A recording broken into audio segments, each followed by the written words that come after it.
Hey everybody, welcome back to the channel and more Blood and Plunder here as we work our way into the unaligned and peripheral powers. So first up is the actual Pirates faction here. Now, of course, there's more to go with that with the Raise of the Black expansion, which we'll get into at some point down the road. But for today, this is just the Pirates list from No Peace Beyond the Line. So roughly 1683, 1713, and there's a fair bit going on here. So they have a couple of cool special rules. When taking a strike test, this force's commander may roll 2d10 and choose the result, which is fantastic. Ideally keeps you around a little bit longer. Another chance to essentially keep the result that you want and hopefully not fail those important strike tests. In addition, this one can be a little bit more situational, but if this force is the attacker in an amphibious or sea scenario, it may fly false colors to deceive the opposing force. Roll 1d10 at the start of each turn. On a 7-up, the ruse is discovered and has no effect, so no further rolls are made.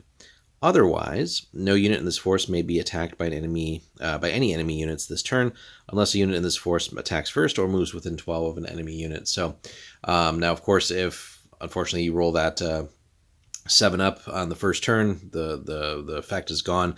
Very cool and colorful rule, but relying on it as like a major strategy, especially for consecutive turns, can be a little bit iffy. Also, if you get too close, or if you do decide to pull the attack, then it goes away anyway. So now a smart opponent could do something like trying to get real close to you just to break that potentially as well.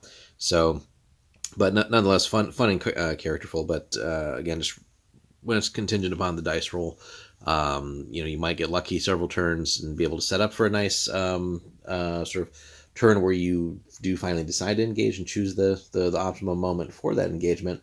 But it's all about that die roll. So the first rule definitely is a cool one though, with the strike test and being able to basically roll 2 and then pick the best one for yourself. Now, as far as units go, the Pirates faction is absolutely spoiled for choices, as you can see.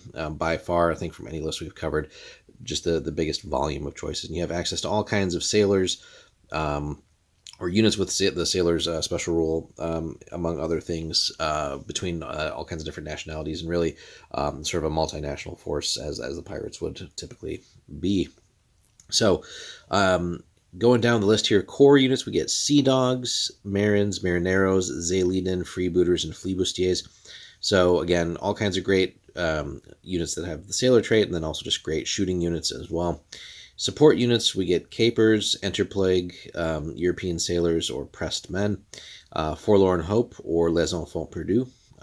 So you got your choices between English, French, Spanish, Dutch, and just again, some of the cream of the crop of those different factions. So really, like I said, you can build this force to do more or less whatever you want, customize it in whatever way you want to just make sure that you are getting the most out of it. Now, on the command options, basically any sea commander, any English or French buccaneer commander can do, or Jean Hamelin, which we'll cover in a video again when we get to all the special characters in the game as well. And then force options, another little wrinkle that you could choose here. All cannons in this force may add grape shot. See the equipment list here. Basically, I think it was like a shotgun effect in a little shorter range for free. So not paying points is always nice. But you can then only use grape shot for the duration of the battle, so no switching between that back and forth. So a neat idea, certainly if you're going to be maybe playing more on land. Having that ability can be pretty cool, especially if being able to get set up in the right way and kind of lock down some areas against opposing forces. The grape shot can definitely do nasty work. There is, unlike pretty much all the other factions, there's no like army scale options here, which you don't really need. Certainly be fun to play like a larger game now and then with the Pirates at that point level, but really given all the choices that we have here, that doesn't really make that much sense. That Pirates wouldn't have any allied factions necessarily, aside from more Pirates, and frankly there's just enough unit choices here to where you could really easily build up the list to 400 points or more and play at the army scale should you choose to do so.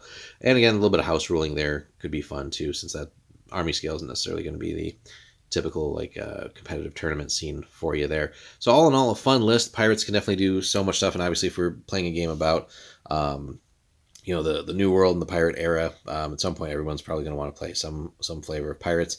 So this is just a great start for that. Definitely, again, colorful, and really no two forces should ever be the same, I think, with this, and the list here gives you plenty of options to do so.